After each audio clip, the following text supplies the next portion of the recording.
அனைவருக்கும் வணக்கம். நம்ம டெய்லியும் prelims and mains point of வியூல 5 questions கரண்ட் அஃபேர்ஸ்ல பார்க்குறோம். இன்னைக்கு என்ன கொஸ்டின்ஸ் இருக்கு அப்படிங்கிறத பார்ப்போம். ஸோ ஃபர்ஸ்ட் கொஸ்டின் பார்த்தீங்க அப்படின்னா, which of the following book is an autobiography of the Nobel peace prize laureate Kailash Satyarthi அப்படின்னு சொல்லி கேட்டிருக்காங்க.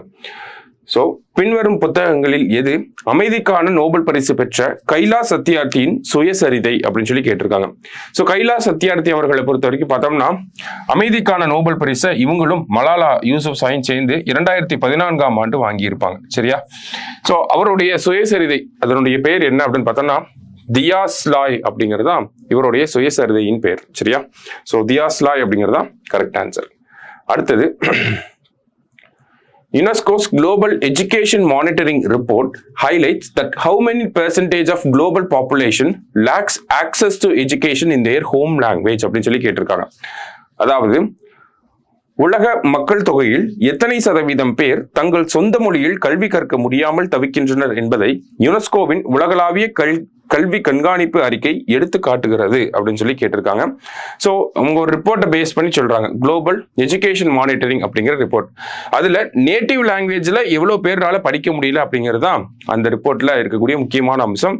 எவ்வளவு சதவீதம் பேர் அப்படின்னு பார்த்தோம்னா, உலகத்துல 40% பேர் அவங்களோட நேட்டிவ் லாங்குவேஜ்ல படிக்க முடியல அப்படிங்கிறத சொல்லியிருக்காங்க. சரியா?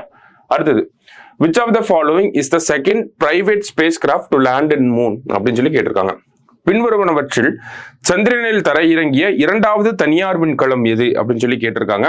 ஸோ ப்ளூ கோல்ட் அப்படிங்கிற இந்த விண்கலம் தான்.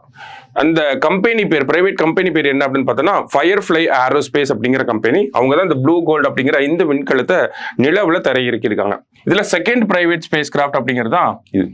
இதே மாதிரி ஃபர்ஸ்ட் ஒருத்தவங்க பண்ணியிருப்பாங்க இல்லையா? ஸோ அது பேர் என்ன அப்படின்னு பார்த்தோம்னா, ஒடிசியஸ். ஃபர்ஸ்ட் டைம் பண்ணது போன வருஷம் February 22 இதை பண்ணியிருப்பாங்க. சரிங்களா? ஸோ ஒடிசியஸ் அப்படிங்கிறது இன்ட்யூட்டிவ் மெஷின்ஸ் அப்படிங்கிற கம்பெனி அவங்க லான்ச் பண்ண ஸ்பேஸ் கிராஃப்ட் பேர் தான் ஒடிசியஸ். ஃபர்ஸ்ட் டைமா போனது ஒடிசியஸ். செகண்ட் யார் அப்படின்னு பார்த்தோம்னா ப்ளூ கோல்ட். சரியா? அடுத்தது, which team won the Ranji Trophy in 2025 season? 2025 சீசனில் ரஞ்சி கோப்பையை வென்ற அணி எது? ரஞ்சி டிராஃபி அப்படிங்கிறது நமக்கு கிரிக்கெட்டோட ரிலேட் ஆகி வரக்கூடிய ஒரு டிராஃபி. யார் வின் பண்ணிருக்காங்க அப்படின்னா, விதர்பா அப்படிங்கிற இந்த டீம் தான் வின் பண்ணிருக்கு. சரியா? லாஸ்டா, Tamil Nadu will present its first ever economic survey in the year 2025-26.